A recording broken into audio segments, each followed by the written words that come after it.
Se nos dias atuais a gente se irrita com mudanças nos resultados das corridas, geralmente após a bandeirada, nem podemos imaginar qual seria a nossa reação nas 500 milhas de Indianápolis de 1981.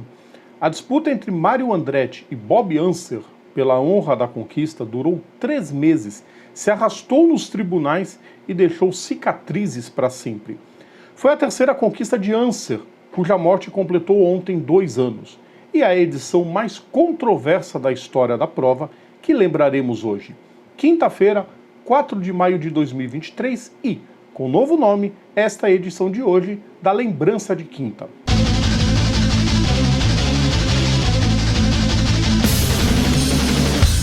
Salve aos nossos ouvintes e seguidores, sejam todas e todos muito bem-vindos. Eu sou o Rodrigo Vilela e hoje é dia de lembrar de mais um momento clássico das pistas, é dia da Lembrança de Quinta. Antes de começar, o pedido que eu faço em todo o vídeo para vocês, deixem o like nos nossos vídeos, compartilhem nosso conteúdo, inscrevam-se no nosso canal e ativem as notificações, assim a gente cresce cada vez mais. 3 anos após a primeira cisão nas categorias de monopostos dos Estados Unidos, o esporte começou a se estabelecer em um ambiente quase sem empecilhos. A temporada de 81 era a terceira da categoria sob a organização da kart. À época, a entidade vivia as turras com a USAC e as brigas explodiram durante o ano anterior. A antiga organizadora do campeonato de monopostos ainda ditava as regras nas 500 milhas de Indianápolis e foi assim até 1997. A lendária prova, portanto, não contaria pontos para o campeonato. Mas a kart, sensata, não marcou nenhum outro evento para a data, o que fez a grande maioria dos pilotos que disputavam regularmente a temporada participarem da corrida. Johnny Rutherford, então o atual campeão, começou a temporada vencendo a prova de abertura em Phoenix, seguido de Bob Unser e Tom Sneva. Irmão de Al Unser, Bob já tinha sido campeão da categoria em 68 e 74 e poderia se tornar o primeiro piloto a vencer as 500 milhas em 3 décadas diferentes. Nesse clima, a categoria chegou ao oval para a corrida, disputada no dia 24 de maio, que à época se tornou a data mais cedo possível que podia ser realizada devido ao Memorial Day, que era no dia seguinte. Pela primeira vez, a USAC realizou um teste para novatos. Um total de 72 inscrições buscou vaga entre os 33 que largavam. Na classificação, Bob Unser cravou a pole, tendo Mike Mosley, não aquele, em segundo, e AJ Foyt fechando a primeira fila. Mario Andretti, que estava na Fórmula 1, seguiu fazendo sua logística quase cronometrada para poder participar da prova. Nas sessões de qualificação, quem guiou seu carro foi o Ollie Dallenbach, que marcou o 8º tempo. Mas claro, como o Andretti era quem correria, ele perdeu essa posição e largou em 32º, à frente de Tim Richmond, que comprou o carro de George Snyder. O prenúncio de que as coisas não sairiam em sua normalidade veio quando as primeiras filas aceleraram antes da bandeira verde, deixando o pelotão intermediário e traseiro bem longe, porque a bandeira verde só foi agitada quando Bob passou pela linha de largada. Mosley acabou com o sonho de ir vencer na volta 16 com o radiador danificado. Àquela altura, Tom Sneva já era o terceiro colocado. Ele fez a melhor volta de todos os dias de treinos, mas largou somente em 20º. Começaram os pits e Rutherford era líder quando a bomba de combustível quebrou na volta 25 e aniquilou o sonho do bicampeonato. 7 voltas depois, uma bandeira amarela estendida, primeiro por causa do acidente de Don Whittington e durante o pace car, quando o carro de Gary Bettenhausen parou na reta. A relargada foi na volta 39 e um erro grotesco de Sneva, que acelerou antes e acabou passando o carro de segurança, passou impune porque o piloto percebeu o erro e diminuiu, colocando-se na posição correta. Por isso ele se livrou da punição. Na volta 56, os pilotos começaram a parar de novo nos boxes. Sneva entrou, mas não saiu cedo. Seu carro empacou na hora de acelerar e ele perdeu tempo demais. Mears parou 2 voltas depois, mas o combustível não entrou, digamos, onde deveria. O líquido jorrou para fora do bocal e o carro começou a pegar fogo. Como todos sabem, o fogo do metanol é quase transparente, o que provocou um pânico generalizado.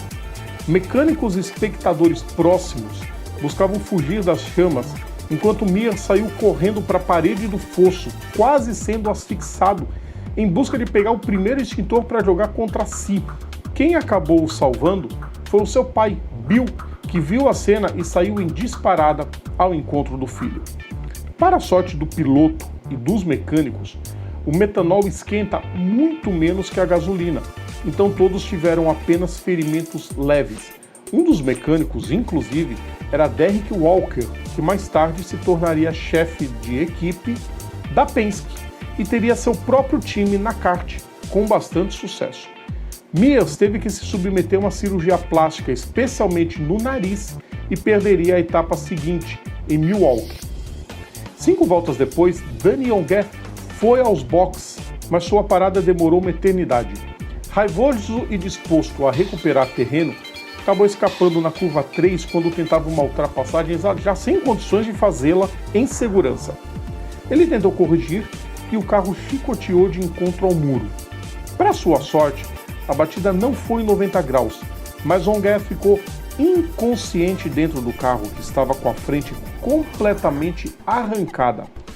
Levado ao hospital, foi constatada uma concussão e pés e pernas quebradas, mas ele se recuperou e milagrosamente disputou as 500 milhas de 82. Na volta 131, Sneva, que já tinha perdido 35 voltas devido ao problema na sua primeira parada, abandonou de vez com o motor quebrado. 4 voltas depois, foi a vez de Pete Hausmer, e na volta seguinte, Josele Garza deu adeus à prova. Garza receberia o simbólico prêmio de novato do ano da corrida. Relargada na volta 139, e era Mario Andretti quem aparecia na frente, com Unser em segundo. Mais 7 voltas de bandeira verde, e dessa vez quem abandonava era Tony Bettenhausen Jr., com um pneu furado. Desconhecendo o problema, ele colocou por dentro para sair do tráfego e acabou tirando Gordon Smile da corrida. Tendo liderado uma volta na prova, que seria a sua única em Indianápolis, Smile morreria na edição seguinte, ao bater de forma quase similar ao acidente de Onguet, só que a pancada no muro foi a 90 graus. Na volta 150 foi quando a polêmica teve seu início. Bob e Mario foram aos boxes e o piloto da Penske tomou a frente de seu rival. Ao sair dos boxes, o Pace Car seguia na frente, trazendo o pelotão. Unser se colocou por dentro da pista, no rolamento plano, e ultrapassou 14 carros antes de se colocar como quinto da fila indiana. Andretti também passou por alguns carros, mas foram apenas 2. Imediatamente, o campeão de 78 da Fórmula 1 avisou sua equipe sobre o ocorrido com seu rival. O problema foi que ninguém havia notado a ação errônea de ambos os pilotos, nem mesmo os comissários perceberam. Assim, a bandeira verde foi agitada na volta 152 e nenhum dos dois receberia qualquer tipo de punição. Unser abriu vantagem, mas Andretti encostou e os dois começaram a trocar ultrapassagens até Andretti começar a ter problemas com seu pneu. Gordon John Cock pulou para segundo e após mais uma bandeira amarela na volta 178, apareceu como novo líder. O companheiro de Andretti na Patrick ficou lá até a volta 182, quando Unser voltou à dianteira. John Cock abandonou a 8 voltas do fim e Mario fez tudo o que podia para retomar a liderança, mas Bob Unser cruzou a linha de chegada 5 segundos à frente de seu rival. A história foi escrita, com Bob conseguindo vitórias em 3 décadas diferentes. Andretti, resignado com o segundo lugar, recebeu muitos elogios da equipe, pois lembrem-se, ele largou na 32ª posição. Mas a prova estava longe de terminar. A política da USAC era de receber eventuais protestos somente após a publicação dos resultados, que seria feito às 8 da manhã da segunda-feira. Àquela altura, começaram a surgir os rumores sobre uma possível punição a Bob, por causa do incidente. O comissário-chefe da corrida, Thomas Binford, recebeu a notícia do incidente no meio da noite e afirmou que investigaria o vídeo. O problema é que a ABC transmitiu a prova em VT às 21 horas locais. Na época, o início e o fim da prova eram feitos ao vivo, mas as ações de corridas eram gravados em off-tube. Aí ambos os comentaristas, Jim McKay e Jack Stewart, gravaram a corrida já sabendo do incidente e do andamento do protesto. Lembrando novamente, no momento da prova, ninguém percebeu, tampouco mencionou a irregularidade. Os comentários, bastante antiéticos, pois se tratava de uma gravação posterior ao momento e que, portanto, não foram nada naturais, acabaram sendo usados como prova da irregularidade de Unser. Para piorar, logo após a corrida, a ABC, na maior cara de pau, colocou uma entrevista com o Mario Andretti, dizendo já ter uma investigação em andamento, mas como se a declaração tivesse ocorrido imediatamente após o término da prova. Na segunda-feira, o resultado oficial trouxe Unser punido e Andretti como vencedor. A festa de gala do evento foi bastante fria, diria até um tanto desoladora. Óbvio, Bob não compareceu. E mais, acusou a ABC de tramar contra si e declarou pela primeira vez que já pensava no futuro longe das pistas. A Penske apresentou um protesto na quarta-feira, mas um grupo de oficiais, incluindo o comissário-chefe, negou o pedido. Roger Penske, então, entrou com um recurso ao Conselho de Apelações da USAC. Audiências foram convocadas, primeiro no dia 12 de junho, e sem nada de útil sendo apresentado, o reinício da audiência foi agendado para o dia 29 de julho. Nela, a defesa de Unser argumentou que o livro de regras determinava a aceleração e consequentes ultrapassagens como uma medida de segurança. Andretti contra-atacou, declarando que o momento a se juntar ao pelotão seria logo após o fim do muro de concreto, e não na curva 2, como Bob havia feito. O piloto da Penske triplicou, portanto, argumentando que as regras consideravam toda a pista de rolagem como área de boxe e, portanto, ele poderia se agrupar onde bem entendesse. A coisa ganhou contornos de reviravolta quando Unser afirmou que Andretti também havia ultrapassado carros usando a pista de rolagem e, se alguma punição tivesse que ser aplicada, que os comissários fizessem durante a corrida. A própria USAC se viu em maus lençóis, porque não havia uma regra escrita a respeito de onde acabava de fato a saída dos boxes. Binford, o comissário-chefe, afirmou que recebeu uma reclamação após a volta 149, mas que os comissários de pista não perceberam a infração de Unser, então ele estava impotente para agir durante as voltas finais da prova. A falta de clareza sobre o ponto certo de sair dos boxes e se juntar ao pelotão fez as autoridades arrastarem a decisão por meses em busca de uma solução que fosse a mais justa possível. O veredito final veio, acreditem, em 9 de outubro. Por 2-1, o Conselho de Apelação reconduziu Bob Unser como vencedor das 500 milhas. Andretti acabou ficando sem o apoio esperado da Patrick e apelou até mesmo ao Comitê Estadunidense de Automobilismo ligado à FIA. Sem sucesso, acabou desistindo de dar continuidade ao imbróglio. Mas não devolveu o anel. O original ainda permanece com ele, enterrando o boato de que Mario teria jogado fora o presente após a derrota nos bastidores. O rosto de Bob foi esculpido ao Borg Warner, mas não existe nenhuma foto oficial dele como vencedor ao lado do troféu. Lamentavelmente, Bob não conseguiu reverter um triunfo e mais frutos para a carreira. Não venceria mais nenhuma corrida naquele ano e, após não se classificar para a edição de 82, decidiu abandonar as competições e só brilhou após isso em 86, quando venceu a subida de Pikes Peak com o Audi, após 12 anos ausente da competição. Depois disso, ele trabalhou como comentarista, vejam só, na NBC, na ABC, na ESPN e também na rádio oficial do Indianapolis Motor Speedway.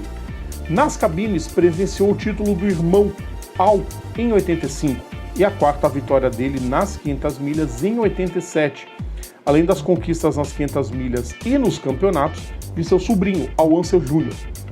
Bob também foi comentarista de corridas da NASCAR, estando presente na mais famosa briga da categoria entre Russell Wallace e Darrell Waltrip, quando o piloto da Pontiac venceu o All-Star Race, batendo em um Waltrip a 2 voltas do fim. A temporada da kart daquele ano de 81 teve o título de Mears, mesmo com ausência em Milwaukee, já que ele, depois disso, venceu 6 das 9 corridas restantes. Aliás, o incidente dele em Indianápolis levou a organização da categoria a promover mudanças no bocal de combustível, com uma válvula de segurança sendo acrescentada. Ela só abriria quando a mangueira fosse conectada ao carro.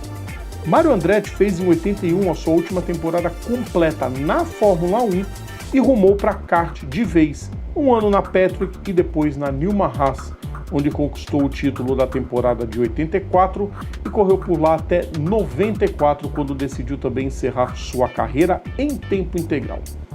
A Patrick conseguiria outras 2 vitórias nas 500 milhas, em 82 novamente com John Cock e em 89 com Emerson Fittipaldi, no mesmo ano que conquistou o título da temporada.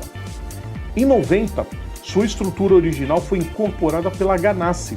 O patrocínio da Marlboro foi para a Penske e Pat Patrick se associou à Alfa Romeo por 2 anos, antes de retornar com seu time em 95 e encerrar definitivamente em 2004, no único ano pela IRL, fechando o ciclo com 45 vitórias, dentre elas 11 de Emerson Fittipaldi e 2 de Roberto Moreno, a última da equipe, inclusive, no GP de Vancouver, em 2001. Andretti e Unser eram grandes amigos e depois do episódio ficaram bastante afastados, embora se respeitassem. Uma aproximação foi feita em 2017, quando Bob ficou doente. Andretti nunca escondeu que perder a amizade com Unser foi um mal-entendido e ele estaria mais disposto a aceitar o resultado, abre aspas, se Unser tivesse apenas admitido que OK escapou impune, fecha aspas. Unser deu a entender à época da confusão que Mário era um mau perdedor e que até Pat Patrick sentia que ele era o vencedor por direito, porque a equipe nunca se envolveu diretamente na defesa de Mário. Ambos os pilotos concordam, no entanto, que a USAC lidou muito mal com o problema. Aliás, agora existe um sensor no final do muro de concreto que detecta a posição exata onde o piloto tem que se juntar ao retornar dos boxes. Bob morreu em 2 de maio de 2021, segundo a família, de causas naturais, e foi Mário Andretti o primeiro a prestar uma homenagem pública ao piloto, que já era membro do Hall da Fama de Indianápolis e do Hall da Fama do Esporte a Motor Internacional desde 90 e do Hall da Fama do Esporte a Motor dos Estados Unidos desde 94. A gente fala tanto de famílias no esporte a motor, a família Unser também é bem vitoriosa. Vocês estão perguntando o que a gente vai falar da Penske? Não, da Penske nós vamos falar depois. Ah, e outra coisa, a edição de 81 foi a última que a gente teve um carro com motor Offenhauser, que encerrou uma história gloriosa de 27 vitórias entre 35 e 76, com 18 triunfos consecutivos entre 47 e 64. Pessoal, vocês gostaram da homenagem ao Bob Unser? É um grande nome do esporte. Tem essa marca de ter vencido a Indy 500 em 3 décadas diferentes, ninguém conseguiu isso até agora. E é uma pena que a sua última conquista tenha tido esse imbróglio todo. Mas isso não apaga o talento que ele tinha nas pistas. Na quinta-feira que vem a gente está de volta com mais uma Lembrança de Quinta. Lembrando sempre, todo o nosso conteúdo está no YouTube, está nas plataformas digitais, ou também assinando o nosso feed is.gd/programa Papo Veloz. Sigam também nossas redes sociais, estamos no PGM Papo Veloz, no Facebook, no Twitter, no Instagram e no TikTok. Amanhã a gente está de volta com o nosso aquecimento. Certo, pessoal? Grande abraço a todos. Tchau!